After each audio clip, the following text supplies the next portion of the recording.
Greetings, fellow captains, and welcome back to another episode of World of Warships Legends with the Hive Hand. Today being our first video of 2024, and hopefully one of many, many to come. Unfortunately, we've seen a bit of a mass exodus of CCs over the past year, which is, to be honest, I think unfortunate. With T-Bulls left, Hippers left, Chili Games has left. In all fairness, there's an extensive list of CCs that have left, unfortunately. And to be honest, it's really sad to see because the game is still very much alive and well.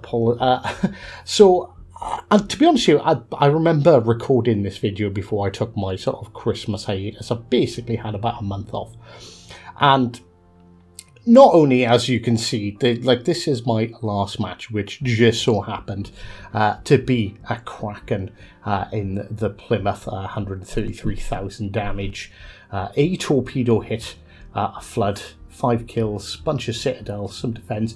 It was a pretty good game overall, but something happened. There's a reason why I left that there specifically, and that has to do with this. I find this, we all complain, we all see how absolutely toxic this community can be. And then, so for context, Cernaris, if I'm saying that correctly, he was on my team in that last match. He was in a Tashkent. Absolutely amazing game. I think I had like 3,400 base XP. He had 3,500 base or 3,600 base XP. So I sent him a GG, and thanks man, you two. And Defo was on the enemy team, and he actually messaged me to say GG's. So like, this does actually happen. This is out there. People can actually be like nice in the community. I refuse to send hate mail. I generally don't respond to hate mail if you get it. And look, thanks, that one's gonna go on YouTube, I think, is what actually my reply to this is going to be. And to be honest with you, I thought this was like a nice way to start the year. Yes, okay, yeah, the first couple of seconds of the battle, I'm not entirely paying attention. Shanar's replying to me that the Plymouth is OP, and there we go. Get right, enough of that. Hive, get back into the battle. Stop reading your messages. And to be honest with you, I kind of have to agree with Sinars there that the Plymouth is overpowered. Before I took my hiatus, basically I played this ship a lot, and like the amount of 3,500 base XP games, the amount of Krakens I was getting, and it was kind of ridiculous. It was a bit excessive, some might say. So obviously, like I said, we just come off the back of a pretty decent game. Kraken, a good match, and then straight into the next game. So obviously, I'm in the Plymouth Tier 7 Premium British Cruiser. I believe it's still currently available in store. This ship is absolutely disgusting, and in all fairness, would probably see itself quite well at a tier 8, maybe even legendary tier. Maybe a slight reload buff would put it in the legendary category. But obviously, as you can see, C caps being taken. Like we're pretty sure there's 2 DDs in the game. It's pretty safe to assume that at least one of their DDs is lurking in this cap. So we are taking our time because we don't want to get spotted by the DD, only then to get absolutely hammered by the battleships that are usually lurking at the back. But if you pay attention to the mini-map, there was a cruiser there. I believe it was an Amalfi. We've got the 1 battleship over this side. We potentially have one. We have one, maybe 2 destroyers. But if you notice, 3 of their battleships and 2 of their cruisers are over the other side of the map. So it's potentially quite over here, and this may or may not be where I decide to push. If I'm entirely honest, it was over a month ago I recorded this game. So remembering, obviously we're getting shot at by the Amalfi there in the smoke. The Nagatoro's well behind the island. He's no threat to us at the moment. And there we go. We've got our sonar running. We spot those torps coming from a mile away. You know, spotted. You know there's a DD in the vicinity. Like, firing up your radars is just the smart thing to do. So we take a couple of pot shots at the Italian cruiser there, and we were aware, spotted on the minimap. If you're paying attention to the minimap, we knew the Fletcher was there. So we were already looking to turn our guns, and there we go, a bunch of torpedoes that are safely sailing by us, and that's when the Fletcher continues to push. Fletcher makes a fatal mistake. Honestly, if he stayed bow on, he might have had a chance to have survived this. But British light cruiser armour piercing, everyone should be well aware of exactly how destructive that is, particularly to DDs. I didn't think he'd had time to set his torpedoes off. As you can see, I was looking around the mini-map, but obviously our sonar gives us plenty of notice. We've still got 20 seconds left, so we safely and comfortably dodge the torpedoes as we're scouting around. So obviously we know there's still a DD. I know where the DD is.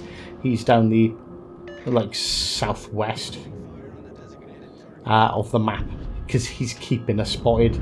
Well, he was keeping us spotted. He's not keeping us spotted now. So we're going to assume that he's gone behind the island, back round towards the Nagato, or not. It turns out he's actually pushed further south again. He's behind the highland. There's nothing we can do about him. We're just gonna. He's also too far away to spot us, so we're just gonna ignore him at this point. Like, yes, okay, you could say, oh, but you've abandoned your battleship. But the battleship's abandoned me. Like, what's he doing all the way over there by himself? Knowing, like, you would have seen the torpedoes on the mini-map. You would have seen them on the map if you were paying attention. You know it's there. Like, why head towards it? Benson correctly calls out and asks for shots at him, but I think he's a bit far away for us, so I'm not going to spend much time focusing him. I'm trying to focus on keeping this Nagato and this Amalfi away from the cap, because our other flank, if you've been paying attention, has completely collapsed. So yeah, our other flank is completely gone. So I am technically the front line of this battle now, and yeah, that's what we're trying to at least keep the capture point secure, because I didn't want that Amalfi or that Nagato pushing into the cap. So we're going to do our best to focus them down. I am going to attempt a turn here to fire towards the Nagato. I'm quite likely that I will get spotted briefly by the Amalfi, but that is okay. That's a risk I'm willing to take to deal some big torpedo damage to the Nagato. I've got to, and I don't know whether I will, I've got to be a bit disciplined here. I could shoot my guns. If I shoot my guns, not only will the Nagato spot me, but quite likely he'll pay a bit more attention and he'll maybe switch course and know those torpedoes are coming. So we bear and grin. We really wanted to shoot, and there we go. We get a dead strike with 3 out of our 4 torpedoes hitting and scoring a flood. Not that that matters, and that is actually our second kill and our second devastating strike of this match. Unfortunately, we do find ourselves in the crosshairs of an Ezreal in New Jersey, and in all fairness, we were a little bit fortunate there to get away with that. He did actually hit us with a couple of shells, and that could have been bad. That could have gone a lot worse for us. But we managed to get away with it. We've got ourselves undetected. We can just hear the clunk of our torpedoes reloading as thankfully, I believe that's our team's Benson is now sort of pushing out a bit more towards the remaining 2 enemy battleships and 2 cruisers, which will essentially give us a bit of breathing room and a bit of space to think and plan on how we're going to re-engage them, because you don't really want to be engaging a pair of battleships in a Plymouth. As much as I love the Plymouth, As much as I agree that it's potentially overpowered, this is why we're swinging around behind this island to get out of shooting range. Not out of shooting range, obviously we're still within shooting range, but to get ourselves behind cover, put some cover between ourselves and the battleships. As you can see, their shots harmlessly smash the hell out of the side of the mountain instead of smashing the hell out of the side of our ship. So we're going to clear this Amalfi, because this Amalfi is essentially their eyes. And there we go. Square Robin in the Amagi finally finishes him off and takes him out. So now we are, of course, unspotted, undetected. Amagi's asking for assistance shooting at the AL New Jersey, and just as soon as I get my pretty little ship around this corner, we will more than happily oblige. I'm looking and I'm planning, like, I've got my smoke. See, my smoke is even covered by a smoke at the moment, so we've got the smoke screen available. The Jean Bar and the AL New Jersey are both within range. We're going to take that shot over the island. I assumed I would not be spotted taking that shot. Unfortunately, we were, which to me would indicate that that cruiser is possibly a lot closer than we thought. We turn out, again, managing to do a lot of potential damage coming in from that Azul in New Jersey as the Amagi pops around the corner, and we're hoping he will potentially take some of the fire for us. And there we go, there's the cruiser. He had cut back across.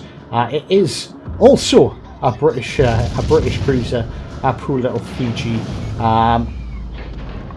Obviously not overly aware of the destructive power of the Plymouth. Unfortunately, we didn't finish him off with that initial salvo. We didn't quite give him enough lead, but there we go, we finish him off and we pick up kill number 3 of the match. Obviously Fiji, same guns, not quite as many of them. Really good semi-armor piecing. He does score not insignificant amount of damage to us as we now turn back into the battle, and we're looking to see if we've got shots off over the island at this Jean Bart. The island symbol did show up, but let's be honest, wargaming, I think that island symbol for your shells needs a little bit of work. And was that a kill steal? Yeah, probably. All right, fair enough. I'll take the shouting when it's deserved. But we get a broadside Azul in New Jersey, which, to be honest, we should absolutely punish him. That was 7k with our first salvo. Our second salvo nets us another 5k, even though half of our shells hit the island. So we're going to advance forward, we're going to slow down, slam on the brakes. We do have smoke available, but like, why waste it when we've got the island cover available to us, which is exactly what we're going to use. There we go, we set the smoke screen. It's the last ship left alive. I don't want to not shoot at him. We are on 4 kills. Obviously, I'm hoping for a second Kraken. He turns out, which minimises the damage we can do. See there, we only done, what was that, almost 4k of the salvo there. He is turning back in to give us more broadside, 600 from that salvo. And are we going to get it? Are we going to get it? Are we going to? We do. Kraken unleashed, and another, not the highest damage game in the Plymouth, only 106,000, but XP wise, I believe we actually turn out to do pretty well with our 109,000 damage, 2 dev strikes, and a Kraken unleashed. So, if you've made it this far, please wish me a happy new year. We're gonna check our messages again there. I hope you all had a fantastic Christmas break and a great new year, and hopefully we'll see a lot more of each other this year. So until next time, take care.